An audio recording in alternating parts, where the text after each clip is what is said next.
ಪ್ರತಿ ವರ್ಷ ನಮ್ಮನೆಯಲ್ಲಿ ಗೌರಿ ಗಣೇಶ ಹಬ್ಬ ತುಂಬ ಶಾಸ್ತ್ರೋಕ್ತವಾಗಿ ಸಂಪ್ರದಾಯಬದ್ಧವಾಗಿ ವಿಜೃಂಭಣೆಯಿಂದನೇ ಮಾಡ್ತೀವಿ ಅಂತ ಹೇಳ್ಬೋದು. ಸೊ ನಾನು ಪ್ರತಿ ವರ್ಷ ಗೌರಿ ಗಣೇಶ ಹಬ್ಬಕ್ಕೆ ಅಮ್ಮನ ಮನೆಗೆ ಬರುವಂಥದ್ದು.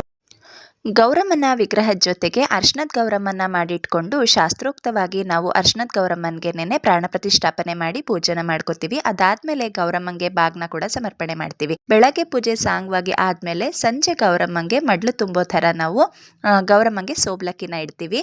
ಗೌರಮ್ಮ ಅಂತ ಅಂದರೆ ಭೂಮಿಗೆ ಬಂದಿರೋಂಥ ಮಗಳಿದ್ದಂಗೆ, ಆಕೆಗೆ ಭೂಲೋಕ ತವ್ರ ಮನೆ ಇದ್ದಾಗೆ. ಸೊ ಹೆಣ್ಮಕ್ಳು ತವ್ರ ಮನೆಗೆ ಹೋದರೆ ಹೇಗೆ ಮಡ್ಲು ತುಂಬ್ತಾರೋ ಅದೇ ರೀತಿ ಅಕ್ಕಿ, ಬ್ಲೌಸ್ ಪೀಸು, ಬೆಲ್ದಚ್ಚು, ಬಳೆ, ಆಭರಣದ ಸಾಮಾನು ಇದನ್ನೆಲ್ಲ ಗೌರಮ್ಮಂಗೆ ಸಂಜೆ ಇಟ್ಟು ಮಡ್ಲು ತುಂಬಿ ಆನಂತರದಲ್ಲಿ ನಾವು ಆರತಿನ ಮಾಡಿ ಗೌರಿ ಪೂಜೆ ಕಥೆನ ಓದಿ ಪೂಜೆನ ಸಮಾಪ್ತಿ ಮಾಡ್ತೀವಿ.